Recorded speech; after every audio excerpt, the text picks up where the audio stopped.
قرآن سامنے پیچھے سید، ایکو جملہ آخری فرماندن جب حضور نے طاہر القادری جب حضور نے انہیں حوالے دیتے ہیں خطیب بغدادی تاریخ بغداد، طبرانی، المعجم، واحدی، اسباب النزول، رازی، تفسیر کبیر، ابن عساکر، تاریخ دمشق الکبیر، یہ سارے ابن کثیر، البدایہ والنہایہ، یہ میں نہیں دیتے، یہ طاہر القادری صاحب نے اپنی کتابوں کے حوالے دے کے فرماندن جب حضور نے اعلان ولایت علی کر دیا تو حضرت عمر بن خطاب اٹھے۔ سار بھائی سار اٹھا تو ہم میری ساری تقریر سنی ہے قبلہ دیاں تو میں پڑھ رہا سا کہ نبی نے فرمایا قم یا علی اٹھ، ہن تو دسنا ہی حضرت علی کو تو نبی نے اٹھایا تھا، حضرت عمر کو کس نے اٹھایا؟ بولو بولو بولو کنے؟ نبی آکھیا سی، مولا علی آکھیا سی، خود اٹھے ان کی خوشیوں میں خود اٹھنا صحابہ کی سنت، اٹھے ہیں اور اٹھ کے ایک لفظ فرمایا ہے، فرماتے ہیں اٹھ کے فرمایا مبارک ہو۔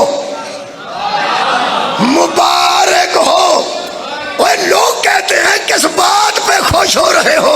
اسی بات پہ جس پہ حضرت عمر مبارک دے رہے ہیں،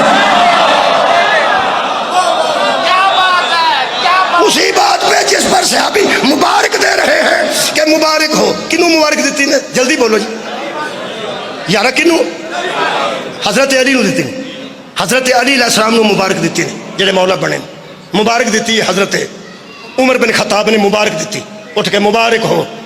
یہ بھی کہہ سکتے سن، میں شاہ جی نو کہہ سکنا قبلہ تشریف لے آئے نے، شاہ جی تشریف لے آئے نے، سید تشریف لے آئے نے، نقوی صاحب تشریف لے آئے نے، کئی نے اے تو نہ میں کہہ سکتا بھائی ایری تشریف لے آئے، انہوں نے بھائی آکھے تو کوئی سید آکھے، میں نہیں کہہ سکتا کہ میرے بھائی تشریف لائے ہیں نا، یہ بڑے لوگ نے، کچھ سید کہہ سکتے ہیں کہ میرے بھائی آئے۔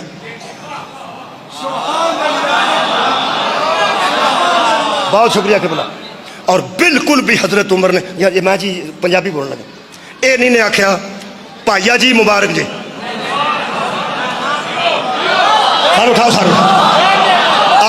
کیونکہ وہ جانتے تھے یہ محمد کا بھائی ہے۔ یا علی اللہ خیفت